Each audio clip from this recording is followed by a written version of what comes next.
ఒక అందమైన అడవిలో చాలా జంతువులు పక్షులు ఆనందంగా జీవించేవి. ఆ అడవిలో ఒక కాకి మరియు ఒక చిన్న చిలుక ఉండేవి. చిలుక చాలా పనిచేసే స్వభావం కలిగి ఉండేది. ప్రతి ఉదయం సూర్యుడు ఉదయించగానే అది లేచి ఆహారం కోసం వెతికి తెచ్చేది. తన గూటిని శుభ్రంగా ఉంచేది.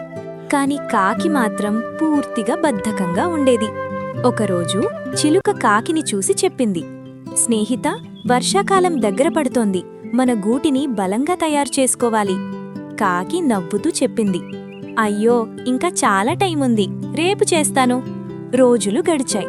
చిలుక ప్రతిరోజూ కొమ్మలు ఆకులు తీసుకుని తన గూటిని బలంగా తయారు చేసుకుంది.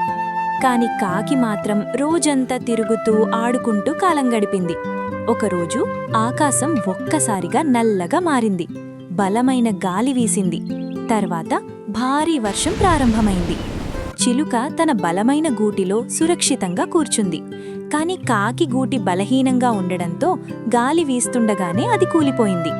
కాకి పూర్తిగా తడిఫి వణికిపోయింది. అప్పుడదు చిలుక దగ్గరకు వచ్చి చెప్పింది, స్నేహితా, నేన్నీ మాట విన ఉండాలి.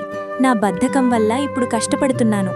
చిలుక దయతో కాకిని తన గూటిలోకి తీసుకుంది. అది చెప్పింది, జీవితంలో పనిని సమయానికి చెయ్యాలి. బద్ధకం మనల్ని సమస్యల్లో పడేస్తుంది.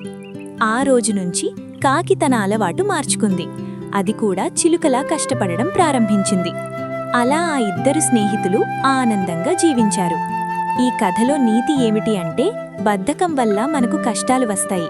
కాబట్టి పనిని సమయానికి చేసి కష్టపడితేనే మనం సురక్షితంగా మరియు విజయవంతంగా జీవించగలం.